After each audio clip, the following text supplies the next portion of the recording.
Adesso facciamo un saltone invece dall'altra parte dell'oceano, perché verranno a trovarci esattamente il giorno dopo, cioè il 20, una fantastica corale gospel, provo a pronunciarlo meno sbagliato di come lo farò dopo, che viene direttamente da New Orleans, dalla Louisiana, una esperienza potentissima, sicuramente lo sarà per tutti.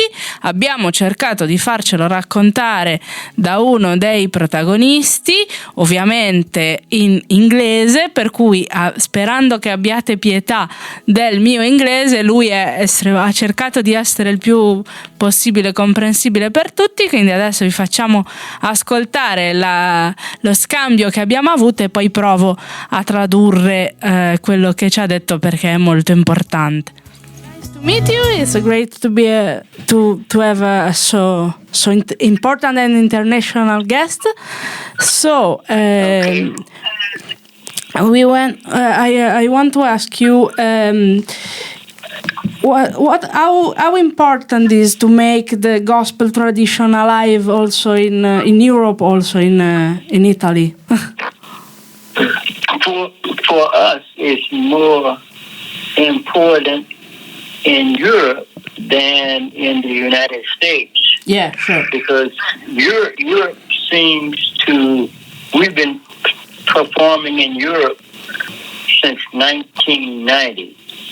Mm-hmm. And we understand that Europeans appreciate the music much more than people in the United States. Maybe because the United States has so much music. Mm-hmm. And maybe that could be the reason, but one reason also could be because we're from New Orleans, and New Orleans is the only really connected city to Europe in the U.S., that Europeans built. So that makes it real important to us. Eccoci, allora non so quanti hanno colto senza bisogno di traduzione quello che ci ha detto Alfred Caston, che è il nostro ospite internazionale. Gli chiedevo quanto è importante mantenere viva questa tradizione anche in Europa, e lui ci ha detto che in Europa è importante, ma è anche quasi più amato che negli Stati Uniti, perché in America c'è tanta musica, forse anche troppa in certi casi, e viene amata anche di più da questa parte dell'oceano, anche perché New Orleans in particolare è una città strettamente connessa con gli Stati Uniti. Chi l'ha vissuta l'ha sentita raccontare con l'Europa, e chi l'ha vissuta lo sa. When we thought about gospel, we thought about some typical location like Harlem or like this.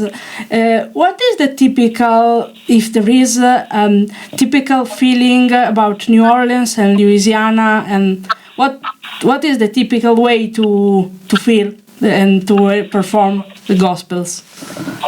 The typical, in the beginning, typical way to perform gospel in New Orleans and surrounding areas, Louisiana, Mississippi, and Alabama, all tied together pretty much.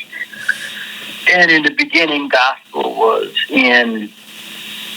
done in the cornfields and the sugarcane fields. You know what I mean?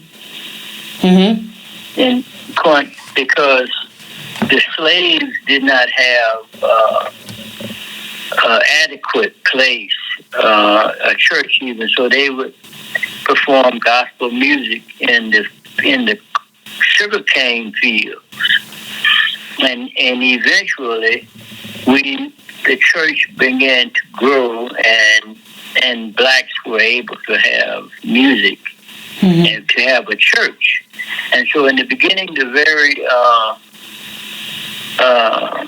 I think the typical sound of the music was, basic drums beating on boxes and maybe some crude guitars. Mm-hmm. Crude guitars, and that was the the organization, that was the beginning of the organization of modern gospel music. And that's the way they performed it, Louisiana, Mississippi, and Alabama. Also, and the spirit of New Orleans is from New Orleans, which you know, right? Yeah. It says, okay, and it was born from I myself was able to meet Mahalia Jackson. You know, when I was a kid, I had a chance to meet Mahalia, and we wanted to take on her mission of spreading gospel all over the world.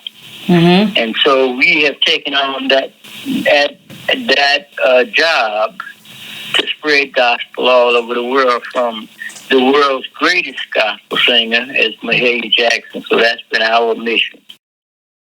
Eccoci, allora un po' più lungo qui, in realtà ci raccontava appunto come sono nati i gospel che nascono in Alabama e in Louisiana, dove nascevano appunto nei campi di cotone, quindi per loro in realtà fare questo significa riconnettersi con qualcosa in cui sono cresciuti come comunità, una storia lunga e che porta insomma le radici di un popolo e di un'epoca e forse di un pezzo di mondo.